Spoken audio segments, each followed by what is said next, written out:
Hi guys! So today's video is the do's and don'ts for before and after you color your hair. So coloring your hair is a lot of work, and there's a lot of things you need to do in order to take care of it and maintain its color and also keep it healthy, because when you dye your hair it really does damage it. So there's a lot of things that you need to do or should do to keep your color as vibrant for as long as possible, and also keep your hair as healthy as possible. So when you choose to dye your hair, you should definitely do your research. You need to find out what kind of dye you want, if you are willing to commit to keeping up with it. You also need to find a color that suits your skin tone, because you could find a color and you could try it and it's a really nice color, but then you're just like, but it doesn't look right. It doesn't really go with my skin tone, or yeah. So in order to find out your skin tone, there's warm skin tone and cool skin tone. I am a cool skin tone, and the way that you can find out your skin tone is you actually look at your wrist and you look at the veins in your wrist. If you have blue-purple veins, you are a cool skin tone. And if your veins are more green, you are a warm skin tone. So you look for dyes based on your skin tone. I am having a brain fart moment, and I'm sorry I keep looking down. I write down everything I'm going to say so that I don't leave things out or forget or whatever. The next thing that you should not do is wash your hair the day that you are coloring your hair. Doing this can do two things. The first thing is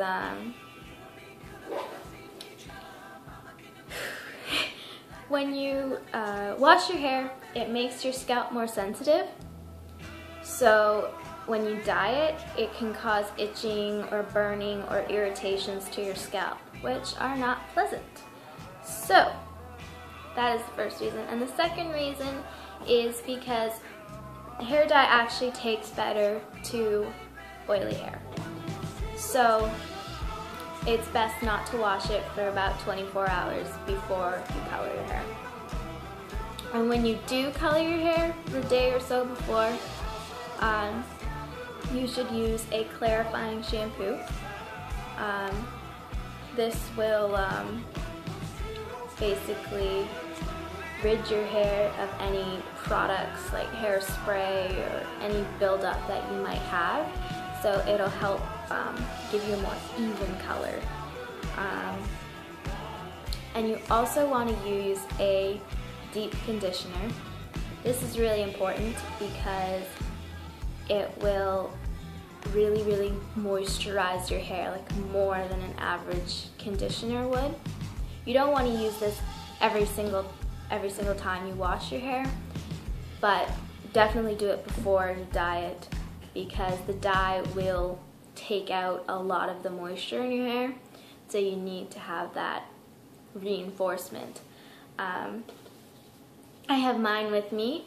It's the 3-Minute Miracle Moist by Aussie. It's amazing. I was hesitant to try it because I've never really used Aussie products before, though I think I might kind of switch because this product was amazing. And it has like the cutest little squirt bottle. I'm going to be careful, but it just comes out the bottom. A lot of deep conditioners are in like a tub, so they can get kind of messy in the shower, but this bottle is great. And it's just a great product. It really softens the hair. It makes it really manageable. It's amazing. So definitely deep condition before you wash your hair. Or before you wash your hair, before you dye your hair. Yeah. Okay. Next thing is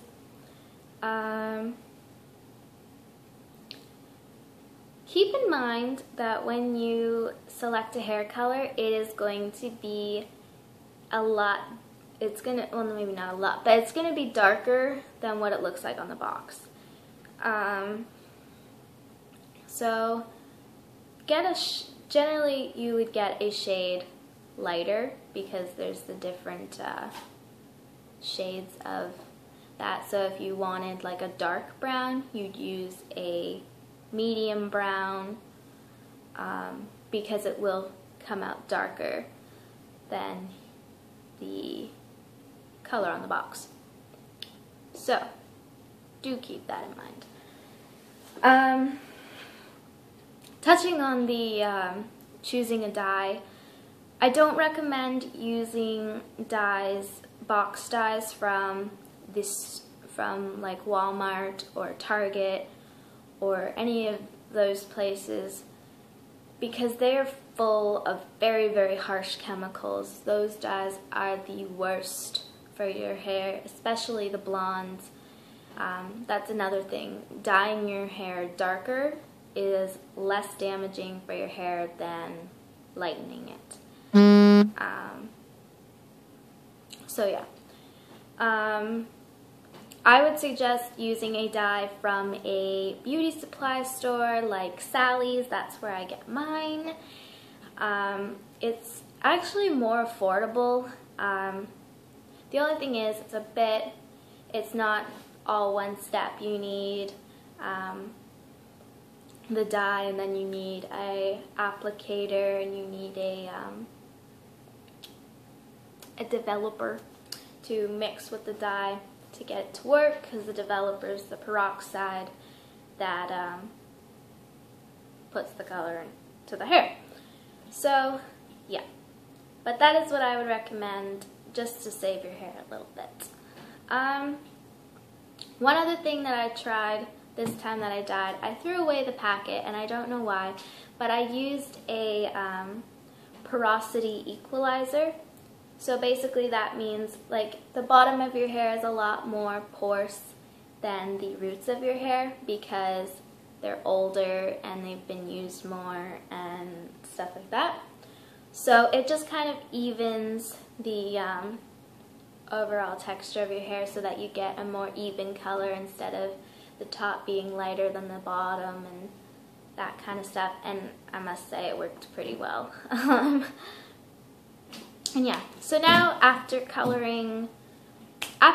your hair, you do not want to wash it for at least 48 hours. Again, to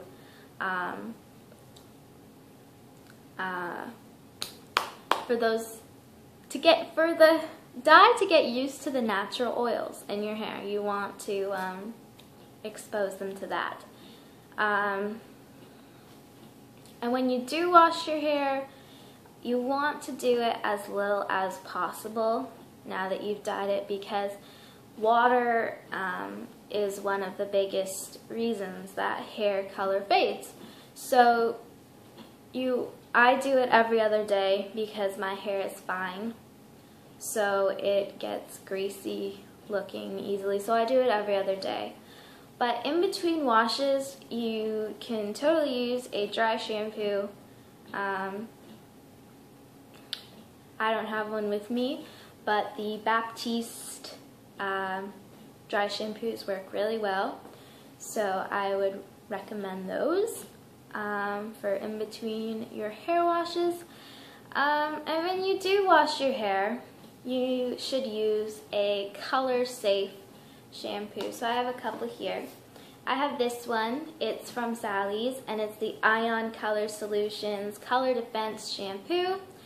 It's for all types of color treated hair, so if you bleached it or whatever, it's for all of them. It's a very gentle cleanser. It's paraben free, it smells really nice, works really well. I'm almost out though, which is sad. But yeah, so I have that one, and then I also have the L'Oreal Color Radiance shampoo, which also has a UV filter to protect from the sun, because that is another very big hair fader. Heat and sunlight, very bad. So I have that one. It works well, but because my hair is fine, it can weigh my hair down a little bit sometimes, which isn't so nice. But if you have thicker hair, definitely it would be good. I also have the conditioner, so that's good. Next thing is using styling tools. Blow dryers, curlers, straighteners, all that stuff is great for making your hair look nice, but it is really, really bad for your hair. So when I dye my hair, I don't use any of those products for at least a week or two after I dye it, because it's just, your hair has already been damaged from the dye. You don't want to damage it further with the heat. But if you do need to use heat styling products, use a heat protector. So I have the L'Oreal Color Radiance. Again, I have like the whole line. It's a protection spray. It protects from both the sunlight heat, so it has the UV filter, and then it also has for styling tools, it protects for up to 230 degrees Celsius, which is 450 degrees Fahrenheit, and it also makes your hair look nice and shiny and healthy, so that is nice too. It's very important to protect your hair from those things. Also, when you wash your hair, I forgot to mention this, you want to wash it in the coldest water possible. If you're not somebody that can stand really cold water, use like as close to cold as you can, so lukewarm or whatever, because the cold water helps close your cuticles in your hair, which makes it look healthier and shinier, and it's good. And last thing is, oh no, two things. Also, after you dye your hair, you want to deep condition it like at least once every week, just to make sure that you're really getting enough moisture in there, because dye is damaging. So you want to do that. And last thing is, when you go swimming, it's a good idea not to get your hair wet if you're swimming in a chlorine pool, because chlorine is also really, really bad for fading hair color. It's really not good for it. So if you are swimming, just try your best not to get it that wet. And yeah, so I think that's all of my tips that I have. So if you have any tips that you have found that worked for you or anything, please feel free to let me know. I'm always interested in learning new tips and tricks and whatever, and I'd love to know them. If you have any questions or whatever, also feel free to ask. And if you enjoyed this video, please like and maybe subscribe. That would be fabulous. And I hope you all have a wonderful day.